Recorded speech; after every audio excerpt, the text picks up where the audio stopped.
We'll talk about valuations, markets, government policies, all of that with a very special guest who's joining us on the show today. RBSA's Managing Director and CEO Rajeev Shah is here with us, sir. RBSA, of course, is a valuation transaction advisory firm, works very closely with corporates across the spectrum along with the government as well on certain transactions. Rajeev, good afternoon and thank you very much for joining us on the show today. You are into the field of valuing assets and valuations, be it government assets, national assets, or be it private assets of companies in the midst of transactions. I was wanting your independent view on how the valuations of the market are, the valuation of companies. There have been host of transactions which are happening from the PE side, from the the capital market side, QIP, etc., and of course even the IPO street where assets are being offered in the form of IPOs. What is your thought on valuations of companies in corporate India right now? Thank you, Ajay. Thank you for having me on your show. I'm delighted to speak to you always. Ajay, valuations are stretched across the board. Today we cannot say that we are in a value game any longer. The kind of money printing and the kind of liquidity that all of us are witnessing, I think all asset prices are practically at an all-time high. You pick up any sector, be it steel, be it cement, be it any of the IT companies or even startups. So there is a sense of froth or bubble building up everywhere. Now, the anticipation obviously is that there is a great bull market ahead of us, and there is a economic recovery. The post-COVID recovery would happen, and with the extent of money which has been printed in the West across all whether it is Europe or US or Japan, to some extent China as well, there would be a very, very strong recovery in the economy, subject to COVID, of course. So valuation today, of course, are very, very stretched. But there are deep pockets of value. There are certain assets or certain businesses which still have not run up that much. And there are other where there is obviously a bubble can be seen, and there is a reason for caution. Right. Rajeev, in the middle of all of that and perhaps wanting to take advantage of global liquidity and high spirits among investors, the government is also emerging as a player, as a participant in the form of wanting to divest big assets. Two of them are on the block. Some are, in fact, the talk is that the PSU divestment list will be expanded further. My colleagues have gathered that from the policy quarters in Delhi.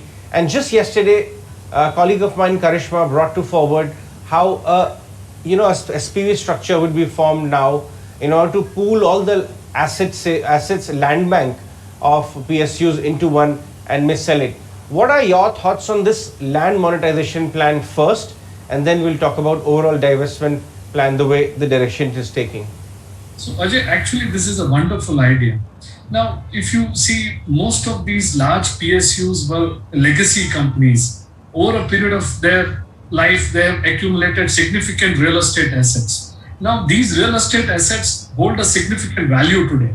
Now, but the challenge is that the cash flow based values that any potential buyer would look at. See, any potential buyer is willing to invest and is interested in the operating business, not the underlying real estate or not the surplus real estate. So it was a challenge for everyone, including government. How do you separate and segregate that surplus real estate, where potential buyers are not willing or interested in acquiring that surplus real estate, and for government it is difficult to sell them with that real estate. So the best course which has been found out is that for each of these large strategic sales, government is first demerging the non-core surplus real estate and creating a sort of land holding company out of that. Now, all of these large companies have significant real estate with them. Now, as and when these are demerged, and the government would still continue to have control over that demerged entity, which is the real estate, and leave aside the operating businesses which can be privatized. And once you have all these various land holding companies from which are demerged portions of various other PSUs, then obviously there is a plan for further monetization of that real estate or development of that real estate. So it is essentially solving a significant challenge which most privatization or disinvestment engagements were facing. I think with this segregation would genuinely help in expediting the whole process. Right. Rajeev, what's your observation on the divestment program overall, the way it's progressing? One view is that despite the COVID headwinds and delays brought about because of COVID, still government has really done a commendable job. All the transactions which are required to be done prior to BBCL divestments are happening, the special dividends, the Numaligarh being sold off, all of that, the data room now being opened, and gradually, however slow it may appear, it is moving forward, and the list is also being expanded. Others say that it has got dragged on a little bit and may not happen in the targeted time. What are your thoughts the way this entire massive exercise of divestment is being undertaken, newer companies are being brought in, and also the investor response in such an environment? So I would say that the work is proceeding at a very, very rapid pace, and I would thank and congratulate the government for doing a commendable job.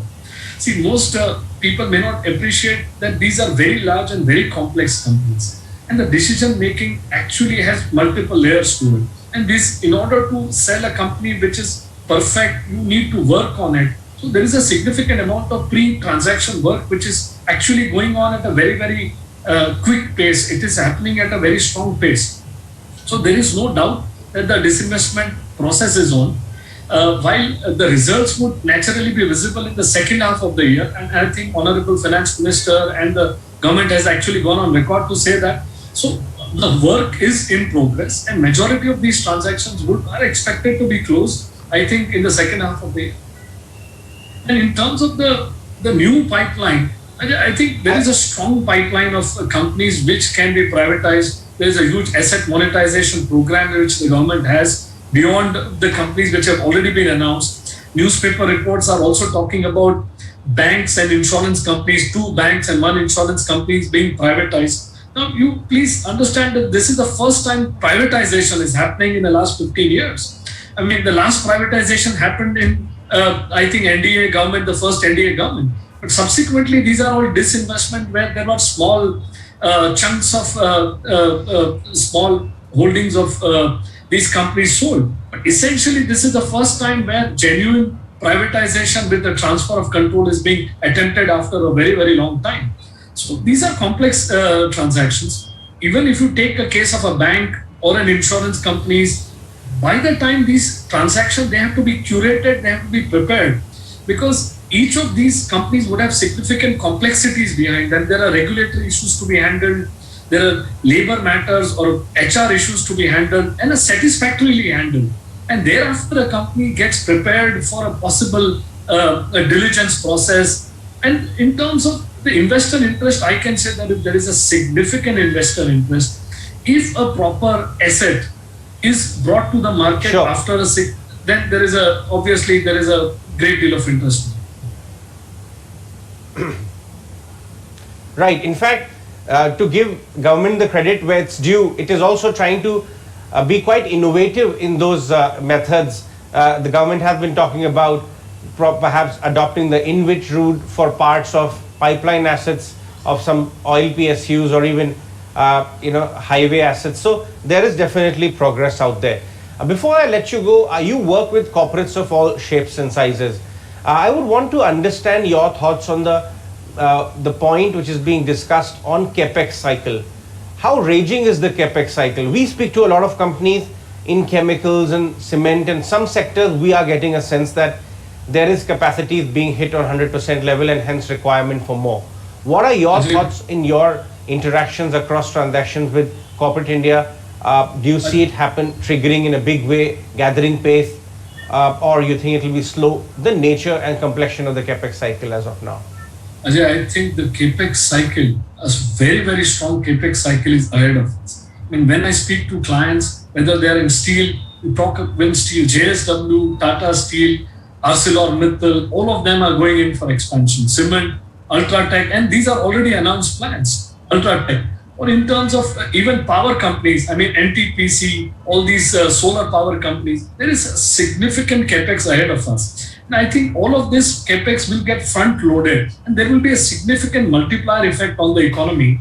And I mean, not just these, then real estate. The real estate will bounce back in the next 2 years, 1 year. I mean, this is a market which is coming back now. And I mean, last week only, I think one of the financial institutions raised about 3,000 crores for infrastructure financing. Now, these are bonds which I think ICICI raised for infrastructure financing.